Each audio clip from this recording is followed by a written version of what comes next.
All right, let's hit the field. We have got Yankees baseball under the lights from Tampa. Max Fried, the $218 million man, making his Yankees spring training debut. Plus, we got Aaron Judge back in the lineup.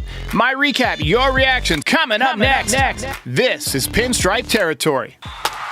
Just wanted to talk, that's all. All right. Welcome back, everybody. Welcome back. Nighttime recap, just like the regular season. Only thing that would make it feel a little bit more like the regular season is if we had Simon calling in to fire Aaron Boone for some reason. Anyway, good game for the Yankees tonight. George Lombard Jr. continues to impress. One of the most exciting prospects that I've seen in years. Another home run tonight, his second in as many days. He carries himself with such confidence for a 19-year-old kid. And the sound off of his bat is legit. It sounds like when Luke Voit would hit one. Absolutely Titanic blast tonight again. And the Yankees destroyed the Pirates. Game over. Yankees win. Yankees win. All right, so tonight we are going to talk about Luis Gil. We're going to discuss the injury. Of course, we're going to talk more about George Lombard Jr., who is turning heads to the point where people are getting whiplash. Also, I disagree with beat writer Eric Boland about who should be the Yankees' third baseman and who has the inside track. And I'll walk you guys through the Yankees' new top 20 prospect list from MLB Pipeline. But first, we have to discuss the good old-fashioned and passionate ass-whooping that the Yankees just handed out tonight behind Max Fried, who was making his Yankees spring debut. I'll break down Fried more, as we get to the pitching spotlight segment. But I thought he looked pretty good. I thought the ball was coming out of his hand pretty good. Judge back in the lineup tonight. He went 0 for 2 with a walk. Nice catch by Trent Grisham on the first play of the game. Dude is smooth as butter in center field. Volpe had a good night. He ripped a line drive single in his first at bat, reminiscent of a lot of the hits that he picked up in the postseason. I'll get more on him later. Dominic Smith had a good night, drove in 4 runs, gave the Yankees an early lead. Bat exploded. But as Kenny Singleton used to say, the bat died a hero. 2-run single. I miss Kenny Singleton. He was one of those broadcasters who never faded. He was still at the top of his game, in my opinion, when he hung him up. Nice play by Jazz Chisholm in the third inning. It was a chopper, a high chopper to the right side. He kind of showcased his athleticism, charged it, and made a seamless flip to Ben Rice at first base to get the runner. Kind of scary for a minute because Max Fried was also coming over towards first base, so it was like these 3 guys converging, and you don't want anybody to collide here. But nice play by Jazz Chisholm. And I really think that the Yankees are locked in with him at second base. I don't think has played third base yet this spring, at least that I've seen. And he and Volpe seem to be really going out of their way to bond as a double play combination.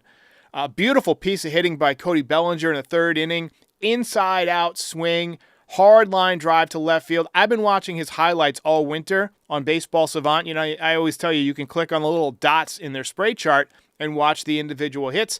He had a lot of hits to left field. He's a guy who really uses that left side of the field, and that's why I think he can hit 300. I really think he can. And so far this spring, he is hitting .438. More of that,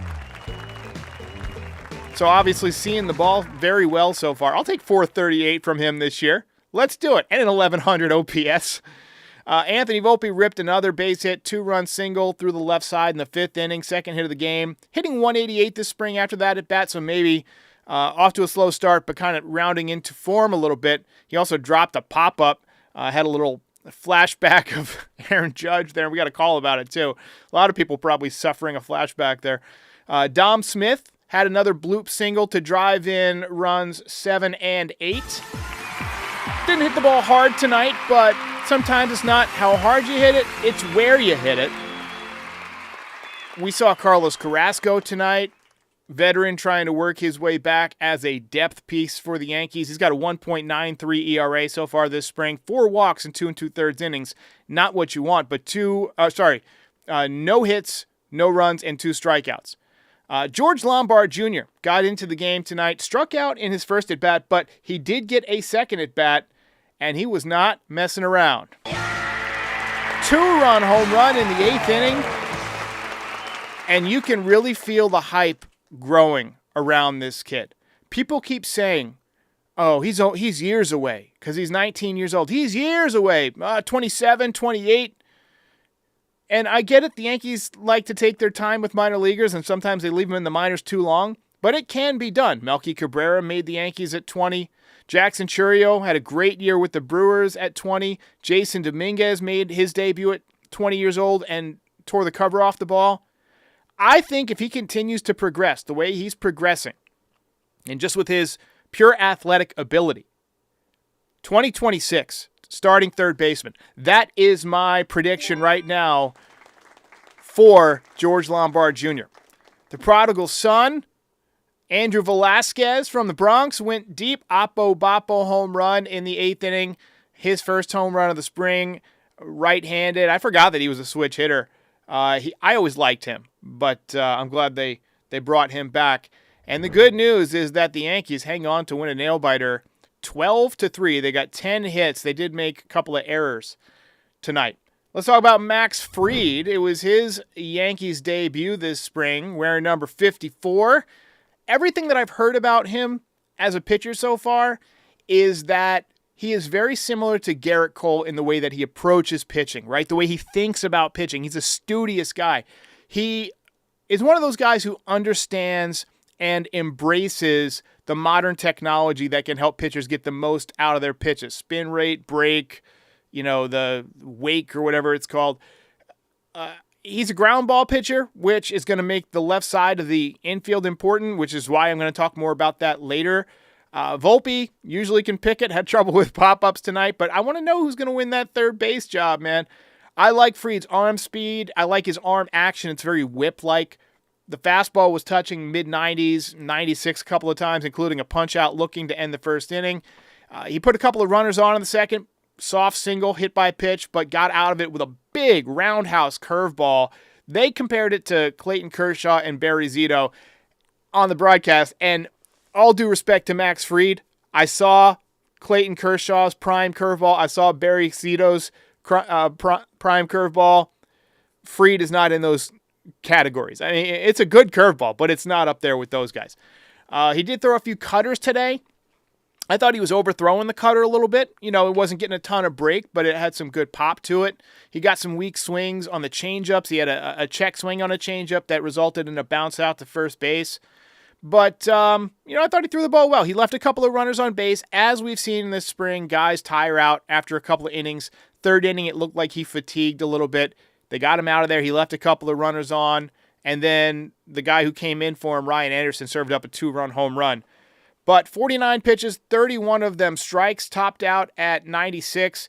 Typical spring outing, but it's clear to me that he has a very, very live arm. All right, let's talk about Luis Gil. That was the story of the afternoon. The Yankees may have dodged a bullet with Luis Gil. First of all, they're saying high-grade lat strain and that he is not going to throw for 6 weeks. 6 weeks from today is April 14th, the day before tax day, the day Lincoln was shot.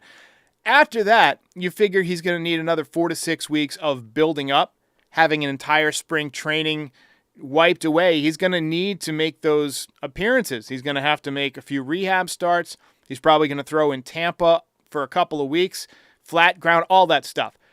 Let's say you tack on another 6 weeks. That puts him at May 26th, the day after I turned 42 years old. I am comfortable with Marcus Stroman for 6 weeks. Absolutely comfortable. As a matter of fact, this could end up being a really good scenario. You get Stroman at his strongest in the first half. And just for comparison, last year on May 26th, Marcus Stroman was 4-2 with a 2.76 ERA. Through his first 12 starts, he had a 2.60 ERA. He was in the middle of a stretch where he threw 19 in the third innings and allowed just 1 run. So that was really his peak. At that point, he had 69 and a third innings pitched. Nice, but well short of the 140 he needs to vest his $18 million option. So, even if they take it slow with Luis Gil and say, he doesn't return until mid-June or so, just to make sure he's at 100%, I think Stroman can be an adequate replacement. And you know what? If he is throwing the ball well, you might have the ability to deal him to fix whatever spot you need at that point, whether it's a third baseman or whether it's more bullpen help or whatever. So Luis Gil out at least till late May, possibly June, possibly later. We'll see how he heals. I do recall that Luis Severino had a very similar body type and physique, throwing motion to, Luis Gil. He began spring training a few years back with a lat strain after he signed his $40 million contract extension. Was never really the same after that. Now, part of that could be that there were some issues with his rehab. If you think about it, and you remember the stories, he kind of screwed with his rehab a little bit, and the Yankees weren't happy with it. One thing that bothers me is that people are saying, Severino 2.0 and yada, yada, yada. I feel like this has gotten worse in recent years with injuries, especially in the post-Carl Pavano years, maybe the post-Jacoby Ellsbury years. The amount that Yankees fans rip our guys when they get injured really bothers me. I did a video about Luis Gil earlier, and when the MRI results came out, I just posted the video and said the basics, right? You got a lat strain, he's going to be out a little while. And I saw multiple comments that were just trashing the guy, ripping the guy for getting hurt. How about get well soon to our Rookie of the Year? How about showing some empathy for the guy? He's not dogging it. He's hurt. You think he doesn't want to be out there? The guy's not making any kind of significant money right now. He's not making $40 million like Pavano and missing a whole season with a bruised buttocks. This is a guy who practically saved our season last year when Garrett Cole was down with an injury. He began like 10-1 first couple of months of the season. How about we support him and wish him well? Could he be injury prone? Absolutely. But we don't need to trash him over it. He wants to be out there. We'll see how it shakes out. All right, let's talk a little bit about the game awards. Related somewhat to ripping guys. We got a lot of feedback over the past couple of years that we need an award in addition to the belt. Everybody loves the belt, but kind of the inverse for losses. I always resisted doing it because I don't like to punch down. If a guy gets hurt, I'm not going to rip him. But if a guy plays like ass, I think it's perfectly reasonable to acknowledge that. But I didn't want to make it a nightly thing where we're ripping guys, especially when the Yankees weren't playing well back in the day and we were ripping the same guys over and over again. But I do think if the audience wants something, you got to give it to them. So for this year on losses, we've been giving out the bum of the day. We've given out a couple of them so far. And a few people have taken issue with it. One guy said, well, you're not a real fan if you're not rooting for everyone on the team. Allow me to retort. We are indeed rooting for everyone. But at the end of the day, this is a podcast, and it's supposed to be fun. It's supposed to be entertaining, and it's supposed to blow off some steam. That's what I'm doing it to blow off steam. I know a lot of you guys watch to blow off steam. And I think if someone has a really bad day, really deserves it, I think it's a good way to acknowledge and put behind us the fact that they played like horse's ass. Recognize it and turn the page. My intention is not to be mean. That is not my intention at all. I'm breaking your balls a little bit. I'm just breaking balls. And so the plan is whenever we give out the bum of the day, we'll also read the disclaimer that it doesn't make you a bad guy. It doesn't mean we don't like you, that we're not rooting for your success. Just on that particular day, you played like a bum. I'm sure there'll be days where we give it to umpires, where we give it to fans, where we give it to managers. I might be out of ideas and looking for a joke. I might give it to the son of Sam, David Berkowitz, just because he was a dick. But it's about having fun and having a segment that people want to get a chuckle out of. So we're not doing it in a mean-spirited way. So I hope you stick with it. But if you guys want me to ditch it, I'll ditch it. This is spring training. It's the time to try out new things, and I'm sure not everything will make the cut. But that being said, tonight, no problem, because we do have the fan favorite. We have a belt.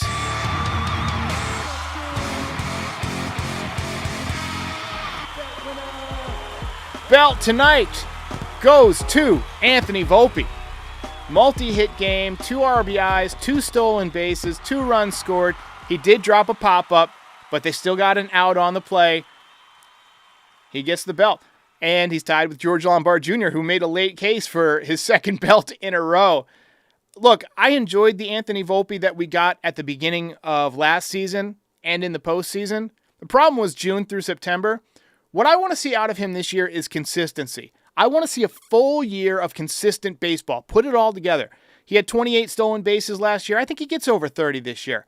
His power dropped off last year from 21 to 12. I hope he makes up the difference a little bit this year, but I don't want him to be a power guy. If he ends up hitting for power and hits 25 home runs, sure, but I'd rather have him go for another average increase, but maybe mix in a few more bombs. Maybe hit, like I said, 260, 270, 18 to 20 home runs, 30 stolen bases, and his baseball IQ and his defensive ability when he's not trying to catch pop-ups in spring training should allow him to be a 4+ win player in terms of WAR. So, belt tonight, Mr. Anthony Volpe.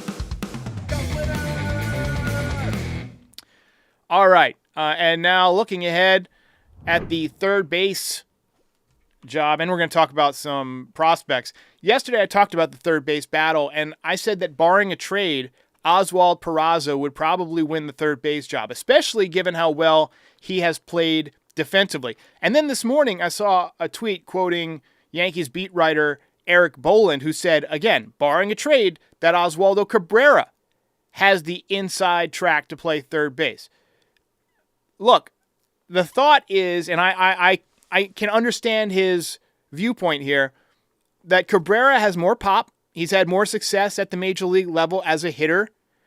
And I know he's a beat writer and I'm a lowly podcaster, but I just flat out disagree that he should get the third base job. I think Peraza has the infield track, the inside track for third base for multiple reasons. And he's been getting a lot of time over there at third during spring training. They're clearly giving him a good look. One of those reasons is that he is defensively superior to Oswaldo at third base. He's got a better arm. There's no question about it. And he looks extremely comfortable over there. One of the other reasons that I mentioned yesterday is that Oswaldo profiles better as a utility player because he plays positions that Peraza doesn't. First base and both corner outfield spots. The last reason is that, and this is just me hoping, Oswald Peraza has not gotten a real shot yet, right? He was the Yankees' #1 prospect at one point. I know he didn't win the job that spring training when he was competing with Volpe, but let's be honest, the Yankees wanted Volpe to win that, more marketable for whatever reason. And Peraza's kind of had his years disrupted. He's been called up and he sat the bench and he's had some injuries. I want to see him get 50 games. Give him till Memorial Day. If he's hitting 200 with no power, you make the switch or you trade for somebody. But I think Lombard is the future at third base. And rather than trade for Arenado, who's going to have a huge contract, or trade for some other guy who's going to, block him, I would rather them give it to Peraza, see what he can do. Maybe he plays well. And then if Lombard comes up and he's going to be better, you have a trade chip, or you can move Peraza somewhere else on the infield. We don't know if Jazz is going to end up re-signing with us when his contract is up. You just don't know how it's going to work out. But Peraza's out of options. I don't want them to get rid of him. I want them to keep him around because I like his glove.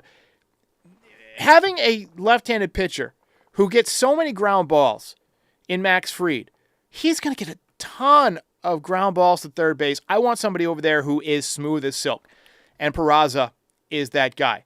But, should be noted, Yorbit Vivas is a sleeper. He's going to make his debut tomorrow. He was a good prospect before he had some injuries last year, and Aaron Boone said that he could be somebody the Yankees consider. Worth noting, he has dropped to 21st on the Yankees' top prospect list, according to MLB Pipeline, which I'll take a look at right now. In front of us. What do you hear? What do you say? So looking at the top prospects, we got Dominguez, of course, at #1. Lombard is shot all the way up to #2, and once Dominguez graduates here as he picks up at bats this season in left field, Lombard's going to be #1. Spencer Jones, #3. Ben Hess has shot all the way up to #4. Will Warren, #5. Bryce Cunningham, another college pitcher they drafted last year, #6. Roderick Arias, #7. Elmer Rodriguez Cruz, #8. Chase Hampton, who's out for the season, has dropped from 6th to 9th. Brock Selvage, who we saw last year, who I want to see more of in spring. I'm not sure where he's at. I'm not sure if he's hurt or whatever, but I haven't seen him pitch in the few games I've tuned it on. He's number 10. Henry Lalane, he's somebody you got to keep an eye on. Outstanding frame for a pitcher, great stuff. I compare his changeup to, his name. I had his name a second ago. Johan Santana. Very similar, just drops off the table. Cam Schlittler, whose name I'm sure I will never mess up.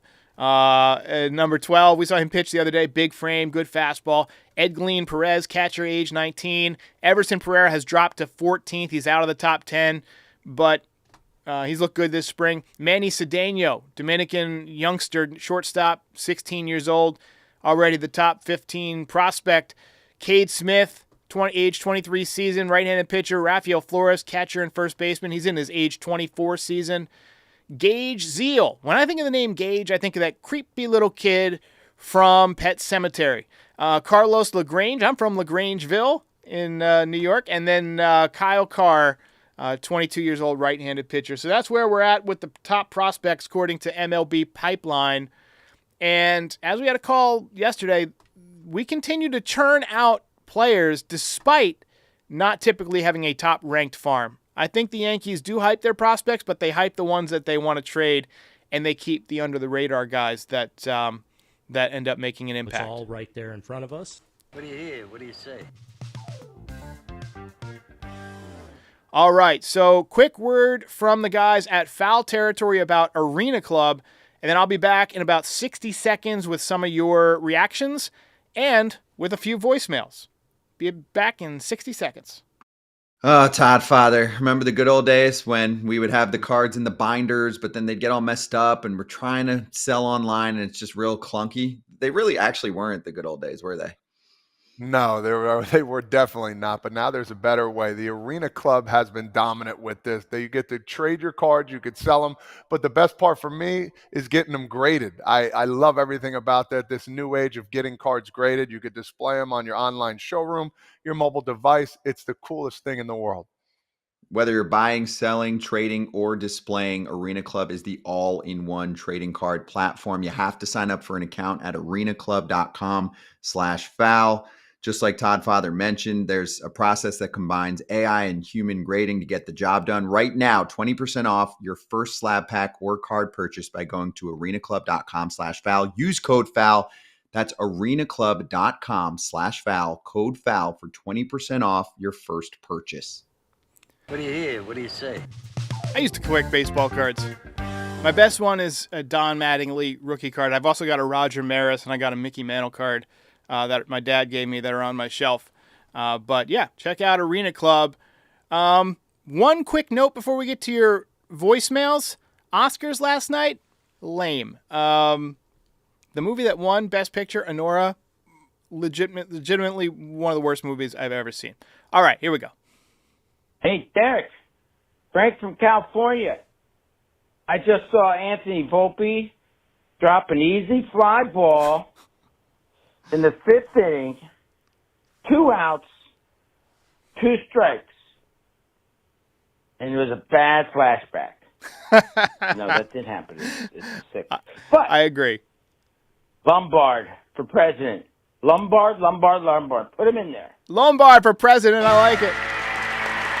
How about Lombard for third base? DM says Lombard is ready now. I wouldn't go that far. I want to see him move up the ladder.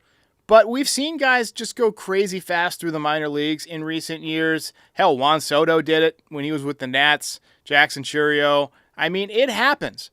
So it can happen. I don't know if the Yankees will do it, but I would be excited if it did. Yes, I'm excited for the next 3 starts tonight. I guess we'll see how it goes. Went okay. But more importantly, Luis Gil, if he could be back by July and throwing the ball well by then, or even August, I think that'll be fine. Expecting him to be ready to go in May. I don't know if I like that. But yeah, I'm thinking probably June. I mean, maybe even July. I think they're going to slow walk him. not only do they want to protect his health, but they want to give him a break. I mean, he threw a lot of innings last year. I think they want to back him off a little bit. All right, final call for tonight. Hey, Derek, this is Glenn. Longtime Yankee fan since 1986. When I was 10 years old, sitting on the floor in my house watching Donnie Baseball on Donnie Channel Baseball. Pix 11. He was my favorite. Mine too. Yeah, I'm looking at this Yankee team for 2025, and I don't see how they use Oswaldo Cabrera for third base. He's like a great utility guy. I was watching your video from Agree. March 2nd after the horrible loss to the Braves. I mean, I don't understand Cashman. I mean, I don't see how he thinks that the Yankees are going to win the World Series or even compete to get into the World Series without a legitimate, like, Scott Brocious at least type third baseman. I mean, they have no one. I mean, they don't see that they're missing the recipe for success. And that is having older utility guys on the bench like they used to have back in the day. Soho, Ibanez and other players that they've had over the Big Daddy. Maybe Just DJ. guys like that. They're missing these ingredients. So they're in dream world if they think that this team they put together is going to win a World Series. I wanted to get your thoughts on that. Take care, buddy. Well, it's always good to end the night on an optimistic note, isn't it? I think this team can get to the World Series. I don't know if they can beat the Dodgers, but I think they can beat the American League. They do have DJ as like a veteran presence. I do like that they're bringing guys like Roger Clemens and Andy Pettit and all these guys around during spring training.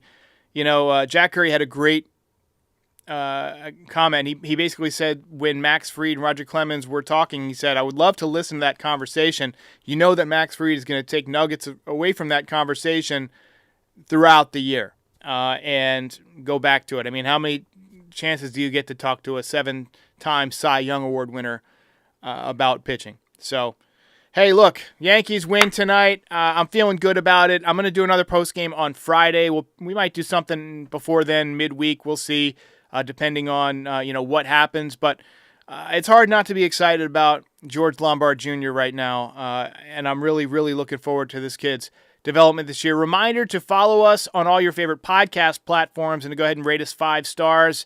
You can follow us on social media. The stuff is on the screen there. Pin Territory Pod on X. You can also follow me, Pinstripe Derek, on X, and then on Instagram, Pinstripe_Territory. And we're going to post a lot of stuff out there this year. So tune in for all of that. Thanks for watching, and we'll see you next time.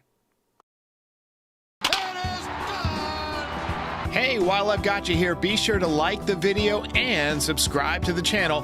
Pinstripe Territory is the official Yankees podcast of the Foul Territory Network. We are home to the #1 most watched MLB postgame show on YouTube since 2021. We're here after every Yankees game and for reactions to all the best news and rumors during the offseason. Be a part of the show by calling into the voicemail 718-899-1068. Try to keep it clean for me. And if you ever miss us on YouTube, be sure and subscribe on all your favorite podcast platforms. Go ahead and rate us 5 stars. It'll help other people find the show. Thanks for watching. See ya.